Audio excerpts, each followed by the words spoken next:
आता है। 1 rank 1 pension में ऑफिसर्स को ज़्यादा फ़ायदा मिला और जो हमारे जवान हैं उनको कम फ़ायदा मिला, मगर शायद OROP ज़्यादा जवान को चाहिए होता है, मतलब उसके लिए ज़्यादा ज़रूरी है कि ऑफिसर के लिए। और एंड में लड़ता तो जवान है, ऑफिसर लड़ता है मगर जवान मतलब हज़ारों में जाके लड़ता है। आपने पूरी ज़िंदगी अपनी हिंदुस्तान की रक्षा करने में दी है। पूरा सर, हमारा जवानी तो इसी में दी बच्चे बच्चे लेके रक्त खून में कोना ये हिंदुस्तान के लिए जान देने के लिए तैयार है सर।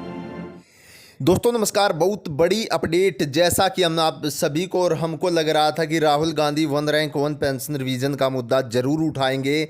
हमारे जवानों के लिए जो जंतर मंतर पर बैठे हैं, उन हमारे भूतपूर्व सैनिकों के लिए जो हर दिन भूख हड़ताल पर बैठे रहते अपने हकों के लिए, तो राहुल गांधी ने 1 रैंक 1 पेंशन रिवीजन को लेकर मुद्दा उठा दिया है। उन्होंने ये भी कहा कि ऑफिसर से ज़्यादा हमारे जवानों को 1 रैंक 1 पेंशन की ज़रूरत है, लेकिन मोदी सरकार जब भी फ़ायदा देती है तो सिर्फ ऑफिसर्स उसकी मलाई खा जाते हैं और जो हमारे जेसीओ जवान हैं वो हर बार की तरह पीछे रह जाते हैं। जिस तरीके से बड़े मुद्दों पर अभी supreme court, Delhi high court के अंदर केस भी चल रहा है, चाहे वो इक्वल MSP का हो या फिर हमारे उन डिसेबिलिटी पेंशन धारकों का हो। जो जवान है, जो डिसेबल हुए हैं, वो कम पेंशन ले रहे हैं और जो ऑफिसर डिसेबल होकर ज़्यादा पेंशन ले रहे हैं, क्योंकि शरीर के अंग किसी के भी हों वो समान है। अगर ऑफिसर का कोई अंग जाता है वो भी उतनों ही पैसों का या उतने ही हकों का जो अधिकार उसको होना चाहिए जितना कि ऑफिसर्स को होता है। तो इन सब चीज़ों की मांगें रखी जाती है हमारे पेंशन धारकों के द्वारा, और राहुल गांधी ने इन सभी मांगों पर एक तरह से देखा जाए तो यदि 2024 में कांग्रेस की सरकार आती है तो मोहर लगा दी है, ये कहा गया है राहुल गांधी के द्वारा। इसका हमारे पेंशन धारकों को कितना फ़ायदा होगा दोस्तों, ये देखने वाली बात है। जिस तरीके से 2024 के चुनाव नज़दीक आते जा रहे हैं, वैसे वैसे अब हमारे भूतपूर्व सैनिकों की याद आने लगी है, चाहे वो मोदी सरकार हो चाहे वो कांग्रेस हो।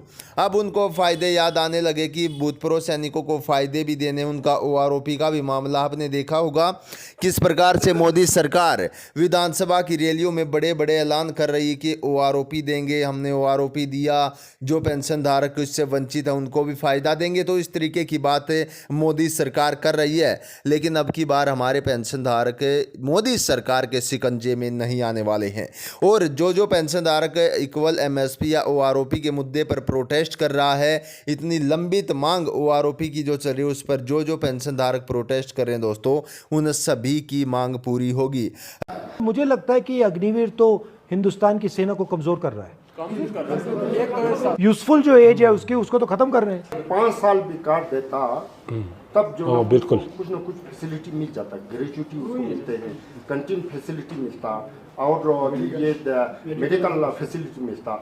उन्होंने 4 साल का किया सर। अफसर जो शॉर्ट सर्विस होते हैं वो 5 साल का होता, वो सारे बेनिफिट उनको।